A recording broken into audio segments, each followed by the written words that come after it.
यहाँ बच्चों कह रहा है क्वेश्चन नंबर 2 में if x and y are inversely proportional, यहाँ पे गिवन है कि ये इन्वर्सली प्रोपोर्शन है ऑलरेडी, ये गिवन है क्वेश्चन में।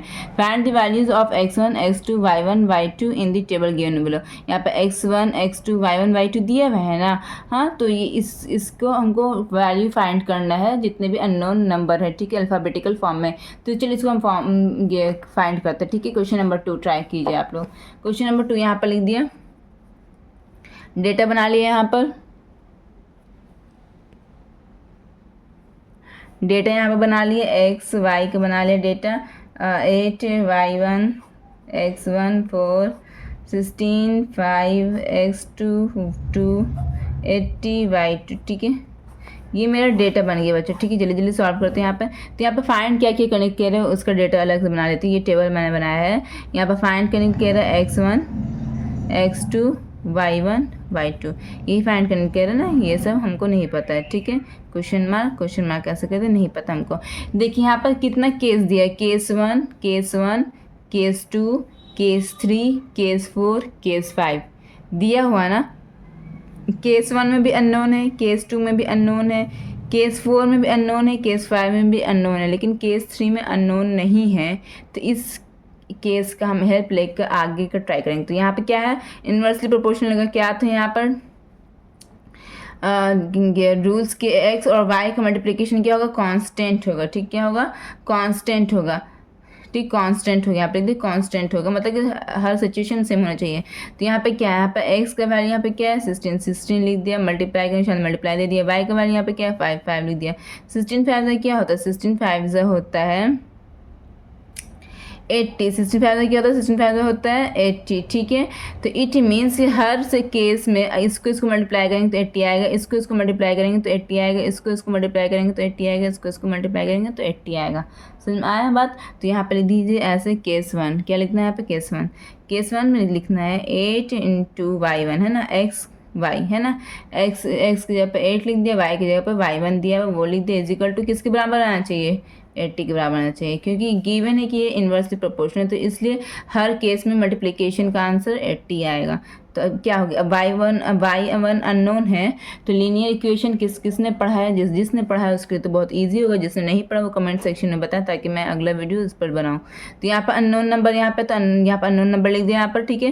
तो इसके साथ 8 जो इसके साथ मल्टीप्लिकेशन में अटैच है। तो अननोन बोलता है कि मैं अकेले घर पर राज करूँगा, इसको बोलता है कि तुम जाओ इस घर से। तो रूल्स ये है कि अगर एक घर में मल्टीप्लाई के फॉर्म में रहेगा तो दूसरे घर में डिवाइड के फॉर्म में चला जाएगा, ठीक है। और एक घर में प्लस के फॉर्म में रहेगा तो दूसरे घर में माइनस के फॉर्म में, अगर एक घर में माइनस के फॉर्म में दूसरे घर में प्लस के फॉर्म में, एक घर में अगर डिवाइड के फॉर्म में रहेगा दूसरे घर में मल्टीप्लाई के फॉर्म में। ये LHS ये एक घर है, RHS ये अलग घर है, ठीक है। 8 को LHS वाले घर से निकल कर RHS वाले घर में जाना है, और 8 अननोन के साथ मल्टीप्लाई के फॉर्म में है, तो RHS वाले घर में जब आएगा तो वो किस फॉर्म में आएगा बताइए यहाँ पर। तो यहाँ पर मल्टीप्लाई में रहेगा जो वो डिवाइड में आ जाएगा, तो ये डिवाइड में आ गया, ठीक है। 8 1 8 8 10 80, तो y1 इजिकल टू क्या हो गया, y1 इजिकल टू 10। तो ये मेरा y1 निकल गया, ठीक है, एक का आंसर निकल गया। अब यहाँ पर हम केस 2 में जाते हैं, केस 2 में आता है। केस नंबर 2 में क्या दिया, x और y का ये वैल्यू क्या दिया हुआ है, x का वैल्यू दिया हुआ है x1, y का वैल्यू दिया हुआ है 4, ठीक है। ये दोनों का मल्टीप्लाई कांस्टेंट होना चाहिए। कांस्टेंट किसके बराबर होना चाहिए, ये गिवन दिया हुआ है ना, एक केस दिया हुआ था वो 80 के बराबर होना चाहिए, ठीक है, ओके। अब यहाँ पर भी देखो ये अननोन है, ये बोलेगा मैं अकेले घर पर राज करूँगा, इसको बोलेगा तुम मेरे पास से हटो, तुम दूसरे घर में जाओ। जब ये दूसरे घर में जाएगा तो ये मल्टीप्लाई के फॉर्म में था, तो दूसरे घर में जब जाएगा तो मल्टीप्लाई से का अपोजिट डिवाइड के फॉर्म में आ जाएगा, ठीक है। ये दोनों कट गए तो क्या हो जाएगा, 20 हो जाए, 4 to the 8 20 हो गया। तो x1 का वैल्यू यहाँ पे क्या आ गया, 20 आ गया। ये मेरा x1 निकल गया, y1 निकल गया। अब हम केस नंबर 3 में जाते हैं। केस नंबर 3 में क्या दिया हुआ है x का वैल्यू, केस नंबर 3 तो गिवन था, केस नंबर 3 से तो मैंने ये निकाला था केस नंबर 3 से। केस नंबर 4 में जाता है, ठीक है, केस नंबर 4 है ये, केस नंबर 4 में x का वैल्यू क्या दिया हुआ था, x2 दिया था, y का वैल्यू क्या दिया हुआ है, 2 दिया हुआ है। ये किसके बराबर आएगा, ये जो केस नंबर 3 से जो वैल्यू आया है 80 इसके बराबर आएगा। ठीक है, तो यहाँ पे 80 लिख दिया। यहाँ पर भी सेम है, ये अननोन है, बोलेगा मैं अकेले घर पर राज करूँगा, तुम इस घर से बाहर निकलो, दूसरे घर में जाओ। ये इसके साथ मल्टीप्लाई के फॉर्म में था, जब इस घर में वो आएगा तो मल्टीप्लाई का अपोजिट डिवाइड के फॉर्म में आ जाएगा। ये दोनों कट गया, is equal to 40, x2 is equal to क्या हो गया, 40 हो गया। x2 निकल गया। अब मेरा, अब हम केस नंबर अब हम 5 की तरफ जाते हैं। ठीक है, केस नंबर 5 में x का वैल्यू क्या दिया हुआ है, 80 दिया है, y का वैल्यू क्या दिया हुआ है, y2 दिया हुआ है, और ये किसके बराबर आएगा, ये कांस्टेंट के बराबर आएगा। आ गया। अब यहाँ पर y2 ये अननोन है, बोलेगा मैं अकेले घर पर राज करूँगा, मेरे साथ जो तुम हो तुम दूसरे घर में जाओ। जब ये दूसरे घर में जाएगा तो ये इसके साथ मल्टीप्लाई के फॉर्म में, तो दूसरे घर में जाएगा तो मल्टीप्लाई को डिवाइड होता है, तो ये डिवाइड के फॉर्म में आ जाएगा।